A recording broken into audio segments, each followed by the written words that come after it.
안녕하세요.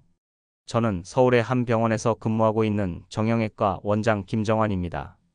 지난 20년간 무릎 관절 치료만 전문으로 해왔는데요. 오늘 여러분과 함께 무릎 건강에 대해 이야기해 보려고 합니다. 혹시 계단을 오르내릴 때 무릎이 아프시거나 아침에 일어날 때 무릎이 뻣뻣하다고 느끼신 적 있으시죠? 정말 많은 어르신들이 이런 고민을 하고 계십니다. 저희 병원에도 매일 이런 증상으로 오시는 분들이 계시거든요. 오늘 이 영상을 끝까지 보시면 무릎 수술 없이도 90세까지 건강하게 걸을 수 있는 비밀을 알려드릴게요. 제가 지금까지 만난 환자분들 중에서 가장 효과적이었던 방법들만 골라서 알려드리겠습니다. 어려운 의학 용어는 최대한 쉽게 설명드리고 집에서 바로 실천할 수 있는 방법들로 준비했으니까 걱정하지 마세요. 먼저 우리 무릎이 어떻게 생겼는지부터 알아보겠습니다.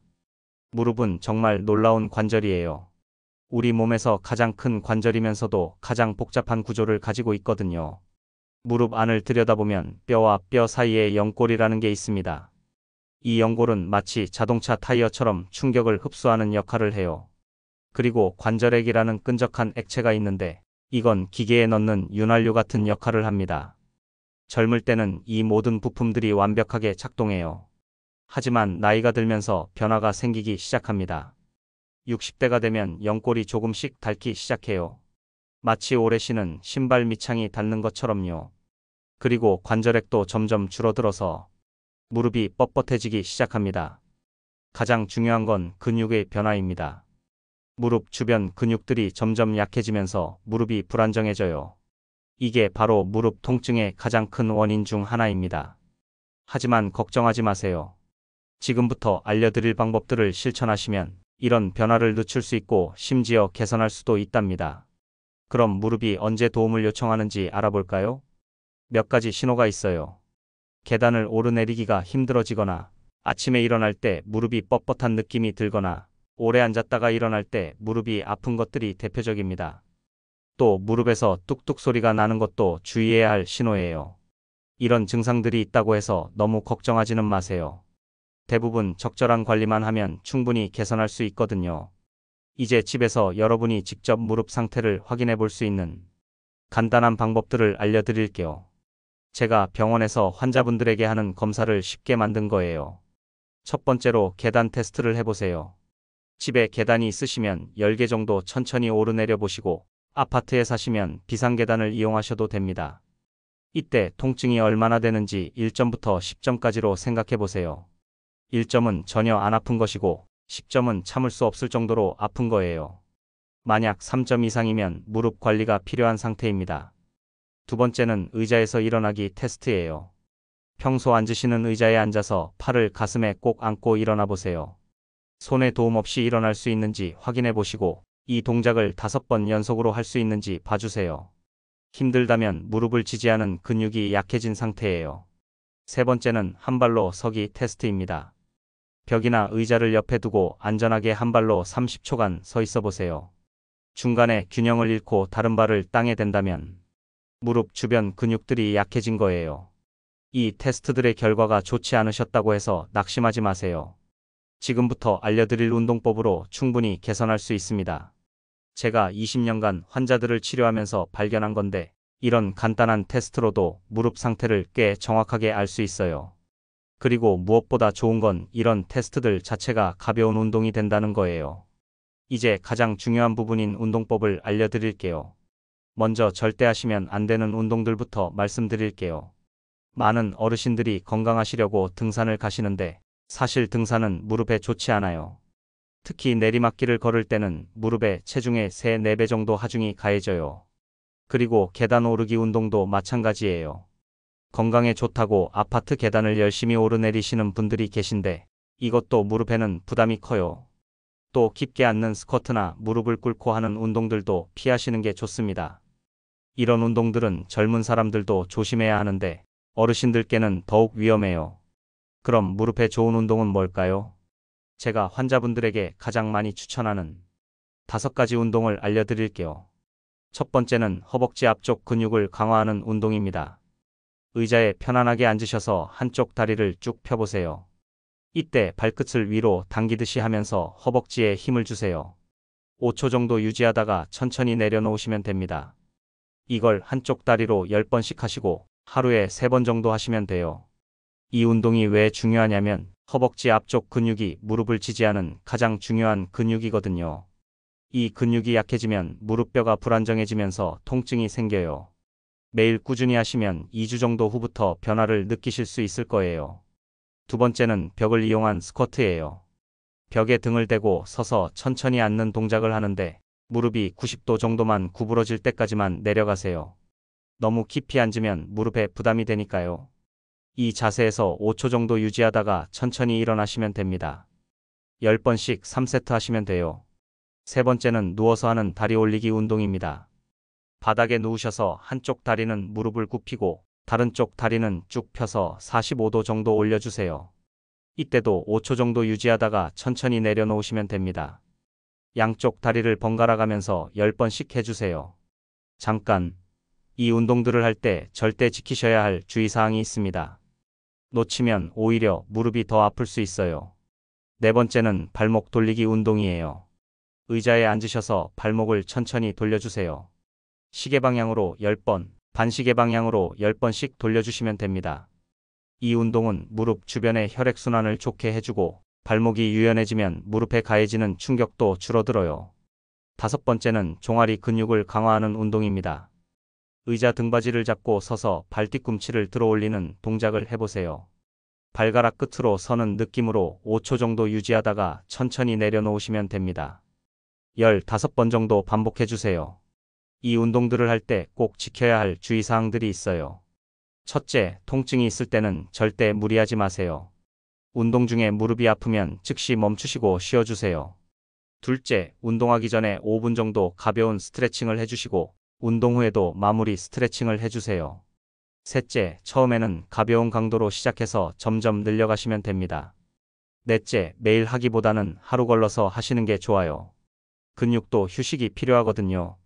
운동만큼 중요한 게 바로 일상생활 습관이에요. 사실 하루 종일 우리가 어떻게 생활하느냐가 무릎 건강에 더 큰 영향을 미칠 수 있거든요. 먼저 앉는 자세부터 말씀드릴게요. 의자에 앉으실 때는 등받이에 등을 대고 깊숙이 앉으세요. 그리고 무릎이 90도 정도가 되도록 하는 게 좋아요. 너무 높은 의자에 앉으면 다리가 허공에 뜨게 되고 너무 낮은 의자에 앉으면 무릎이 너무 많이 굽혀져서 부담이 돼요. 그리고 아무리 편한 자세라도 30분 이상 계속 앉아 있으면 안 돼요. 30분마다 한 번씩은 일어나서 몇 걸음이라도 걸어주세요. 앉아있는 동안 무릎 관절이 굳어지고 혈액순환이 나빠지거든요. 아침에 침대에서 일어나는 방법도 중요해요. 많은 어르신들이 벌떡 일어나시는데 이건 무릎에 갑작스러운 충격을 줘요. 대신 이렇게 해보세요. 먼저 옆으로 돌아 누운 다음에 무릎을 굽힌 채로 발을 바닥에 내려놓으세요. 그리고 손으로 침대 가장자리를 짚고 천천히 일어나시면 됩니다. 이 방법만 바꿔도 무릎 부담이 70% 줄어든다는 연구 결과가 있습니다. 계단을 이용할 때도 요령이 있어요. 계단을 올라갈 때는 아프지 않은 다리부터 올리고 내려갈 때는 아픈 다리부터 내려가세요. 그리고 반드시 난간을 잡고 천천히 움직이세요. 급하게 움직이면 무릎에 갑작스러운 충격이 가해져요. 신발 선택도 정말 중요해요. 저는 환자분들에게 항상 좋은 신발이 좋은 약보다 낫다고 말씀드려요. 쿠션이 좋은 운동화를 신으시고 굽 높이는 2에서 3cm 정도가 적당해요. 너무 높은 굽은 무릎에 부담을 주고 너무 낮은 신발도 충격 흡수가 잘 안 돼요. 그리고 신발 사이즈도 중요해요. 발이 조금 붓는 오후에 신발을 사시는 게 좋고 발가락 끝에서 1cm 정도 여유가 있어야 해요. 생활용품 중에서 무릎 건강에 도움이 되는 것들도 있어요. 무릎 보호대는 운동할 때나 외출할 때 착용하시면 무릎을 안정시켜줘요. 하지만 하루 종일 착용하시면 근육이 약해질 수 있으니까 필요할 때만 사용하세요. 실버카나 지팡이도 도움이 돼요.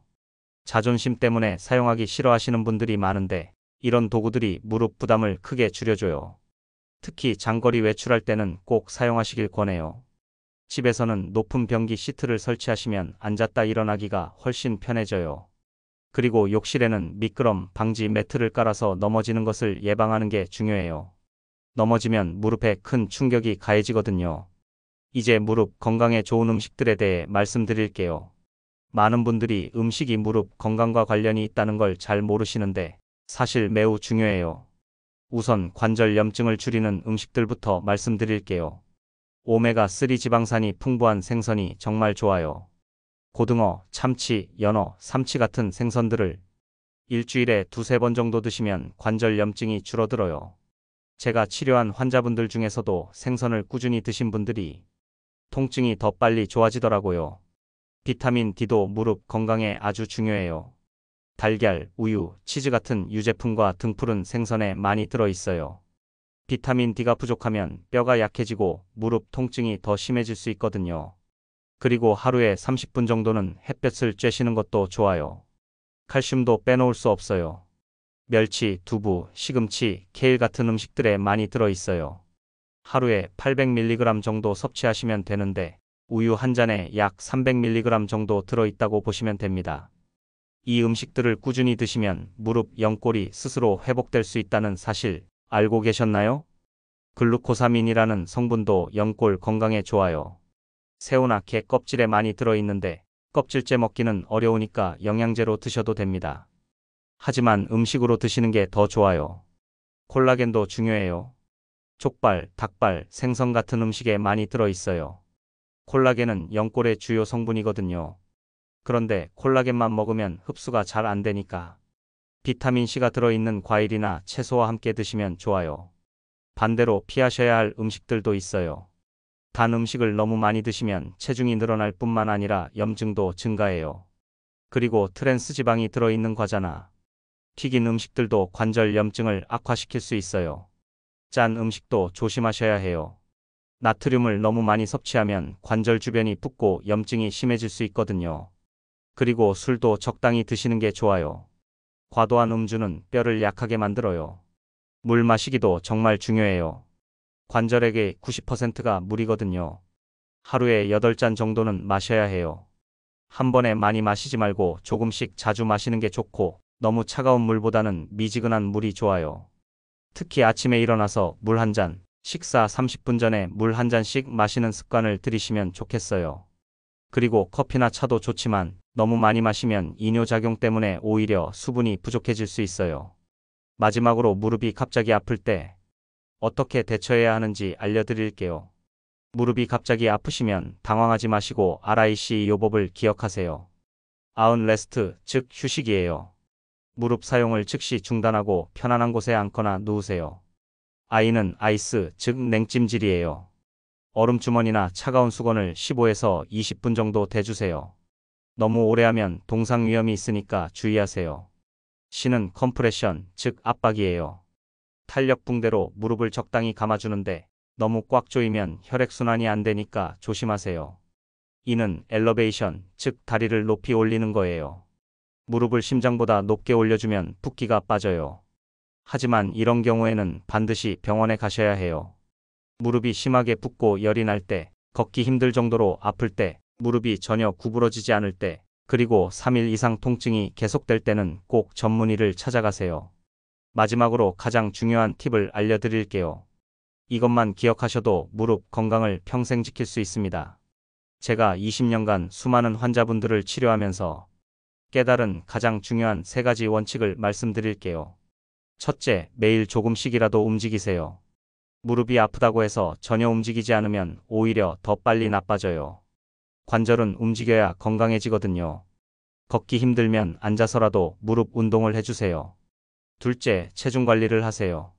체중이 1kg 늘면 무릎에는 4kg의 부담이 더 가해져요. 반대로 1kg만 빼도 무릎 부담이 4kg 줄어들어요. 무릎이 아프신 분들 중에 체중을 5kg만 줄여도 통증이 크게 개선되는 경우가 많아요.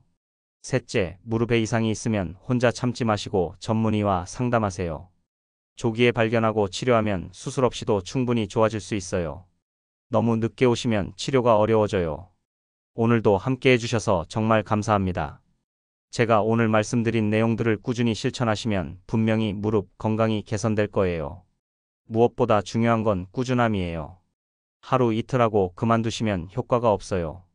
매일 조금씩이라도 계속하시는 게 중요해요. 그리고 무리하지 마세요. 천천히 점진적으로 하시면 됩니다. 제가 환자분들에게 항상 하는 말이 있어요. 무릎은 평생 써야 하는 소중한 관절이니까 아껴서 쓰되 너무 아껴서 안 쓰면 안 된다는 말이에요. 적절한 사용과 관리가 가장 중요해요. 이 영상이 도움이 되셨다면 좋아요와 구독 꼭 눌러주시고 주변 어르신들에게도 공유해주세요. 여러분의 건강한 무릎으로 손자, 손녀들과 오래오래 함께 걸으실 수 있기를 응원합니다. 건강한 무릎, 행복한 노후. 오늘도 건강하세요. 감사합니다.